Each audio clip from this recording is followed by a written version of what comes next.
ராமனும் இலக்குவனும் விஸ்வாமித்திரரினுடைய வேள்வியை காப்பதற்காக வனத்திற்கு செல்லுகிறார்கள். அப்படி வனத்துக்குள்ள செல்லும் பொழுதே அந்த சோலைகளை பார்த்துவிட்டு ராமன் விஸ்வாமித்திரரிடத்திலே கேட்கிறான், சோலையாக இருக்கக்கூடிய இந்த வனம் பாலையாக இருக்கிறது, இதற்கு யார் காரணம் என்று கேட்கிறான். குரு சொன்னாரு, இங்க அகத்தியரால் சபிக்கப்பட்டிருக்கக்கூடிய ஒரு அரக்கி இருக்கா, அவள் எப்படிப்பட்டவள் தெரியுமா? 1000 மத யானைகளுக்கு நிகரான வலிமை பெற்றவள். அவளோட தோற்றத்தை வர்ணிக்கிறாரு கம்பர். எப்படின்னா ஒரு பெரிய மலை மாதிரி இருக்காளாம். ஐயா சொன்னாங்கல்ல கும்பகரன் எப்படி இருக்காருன்னு, அதுல பாதி உருவம். ஒரு மலை மாதிரி இருக்கா. பெண்கள் கொலுசு தண்டை அணியறது வழக்கம். அந்த கொலுசுல முத்துக்கள் கோர்க்கப்பட்டிருக்கும் இல்லையா, அந்த முத்து தாடகையினுடைய காலில் அணியப்பட்டிருக்கக்கூடிய கொலுசுல முத்துக்கள் தொங்கும் இல்லையா, அந்த முத்து வனத்துல இருக்கக்கூடிய மலைகளை பெயர்த்து முத்தாக போட்டு இருக்கிறாளாம். அப்ப அவ எவ்வளவு பெருசு இருப்பா, அப்படியே நடந்து அந்த காட்டையே சுத்தி வந்துட்டு இருக்கா. அப்ப இத விஸ்வாமித்திரர் ராமன்கிட்ட சொல்றார். ராமன் உடனே அவள் எங்க இருக்கிறாள் அப்படின்னு கேட்கிறான். கேட்ட உடனே அடுத்த வார்த்தை கம்பர் சொல்றாரு, நாற்றம் கேட்டலும் தின்ன கேட்பது அப்படின்னு விஸ்வாமித்திரர் சொல்றாரு. அவளுக்கு மனித வாசனை அடிச்ச மனித நாற்றம் அடிச்சாலே அந்த இடத்துக்கு வந்துருவாளாம், அந்த மனிதர்களை புடைத்து தின்பதற்காக அப்படின்னு கேட்ட உடனே அடுத்த வார்த்தை தான் கவிஞர் வாலி அவர்கள் சொல்லுவார்கள். தாடகை எப்படிப்பட்டவள் தெரியுமா? பேய்களுக்கெல்லாம் தாயானவள், பேய்களுக்கெல்லாம் தாயானவள்னு சொல்றாரு. இப்படி பேசிக்கிட்டு இருக்கும் பொழுதே அந்த இடத்துல நிக்கிறா சார் தாடகை. தாடகையினுடைய தோற்றம் மலை போன்ற உருவம், மலைகளை கொலுசில் முத்தாக கோர்த்திருக்கக்கூடிய அந்த வனத்தையே நிலநடுக்கம் ஏற்படுத்தக்கூடிய அளவு ஆற்றல் படைத்திருக்கக்கூடியவளா நிக்கிறா.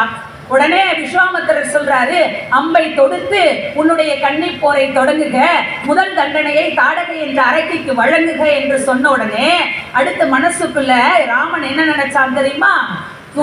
தூதையும் மாதையும் கொள்ளுதல் தவறு என்று விஸ்வாமித்திரர் தானே நமக்கு சொல்லி கொடுத்திருக்கிறார். இப்ப மாதுவை கொல்ல சொல்கிறாரே என்று கேள்வியை எழுப்பும் பொழுது விஸ்வாமித்திரர் சொன்னதாக கம்பநாட்டு ஆழ்வார் சொல்லுவாரு, அவள் பெண் அல்ல, அவள் மாதர் அல்ல, அவள் பெண் அல்ல, பெண் உருவத்தில் இருக்கக்கூடிய அரக்கி, ஆதலால் அவளை கொல்லலாம் என்று உத்தரவு கொடுக்க தாடகையை அங்கே ராமன் தண்டித்தான். தண்டித்த பிறகுதான் அவனுடைய பயணமானது தொடங்குகிறது. ஆக தண்டித்தல் என்பது மிக அவசியமானது. கண்டிச்சாலாம் சில பேரை திருத்தவே முடியாது, திருத்த முடியாத நிலையில இருப்பாங்க.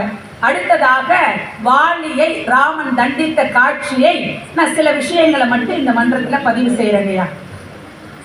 இப்ப மறைஞ்சு நின்று வாலியை ராமன் கொன்று விட்டான் என்று ஒரு வழக்கு இருக்கிறது. அதை மறைஞ்சு நின்று கொல்லும் பொழுது கூட மறைஞ்சு நின்று கொண்டான்னு சொல்றதை விட சொற்பொழிவாளர்களும் உரையாசிரியர்களும் என்ன சொல்றாங்க அப்படின்னா, மறைஞ்சு நின்று கொல்லல, ஏன்னா வாலியினுடைய இதயத்தில் தான் அம்பு தைத்திருந்தது. அது வாலியினுடைய முன்னாடி தாடகையினுடைய இதயத்தை சொல்லும் பொழுது எப்படி தெரியுமா சொல்லுவார் கம்பர்? சொல்வொக்கும் கடிய வேக சுடுசரம் கரிய செம்மல் கல்வொக்கும் நெஞ்சினில் அம்பு சென்றது. தாடகையினுடைய நெஞ்சு எப்படியா? கல் போன்றது அப்படின்னாரு. இங்க வாலியினுடைய நெஞ்சியை உவமை சொல்லும் பொழுது வாழைப்பழத்தில் ஊசி இறங்கியது போல அப்படின்னு கம்பநாட்டு ஆழ்வார் சொல்லுவார். அப்ப நெஞ்சில் அம்பு தைக்குது. இவர் மறைஞ்சு நின்று பின்னாடி நின்று கொண்டா முதுகுல தானே அம்பு தைக்கணும், இல்ல நேராக நின்று ஒரு மரத்துக்கு பின்னால் நின்று அம்பு தொடுக்கிறார். நெஞ்சில வாழைப்பழத்துல ஊசி இறங்குற மாதிரி அம்பு இறங்குது. இறங்கின உடனே அதை தன்னுடைய வாளால் இறுக்கி பிடிச்சிட்டு அந்த ராம பானத்தை பார்க்குறான். அந்த பானத்திலே ராமன் எழுதி இருக்கு.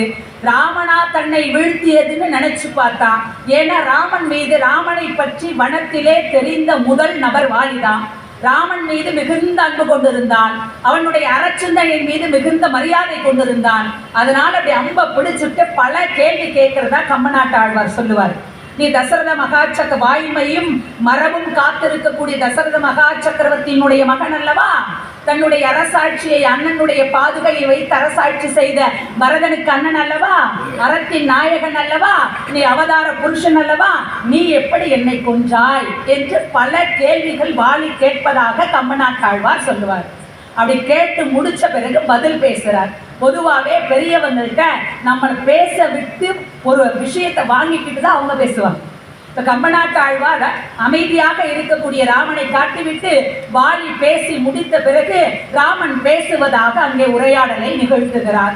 ஐயா சொன்னது மாதிரி கம்பனுடைய படைப்புகளில் அனைத்தும் கம்பனே இருப்பார். வாலியும் கம்பனே, சுக்ரீவனும் கம்பனே, ராவணனும் கம்பனே, ராமனும் கம்பனே, அத்துணை பாத்திரங்களாக தானே இருப்பதுதான் அவருக்கு மகிழ்ச்சி. அப்ப என்ன பண்றாரு அப்படின்னா அந்த அம்பை பிடிச்சிட்டு கேள்வி கேட்ட உடனே பதில் சொல்றாரு, நீ செய்த செய்கை தவறானது அல்லவா? சுக்ரீவன்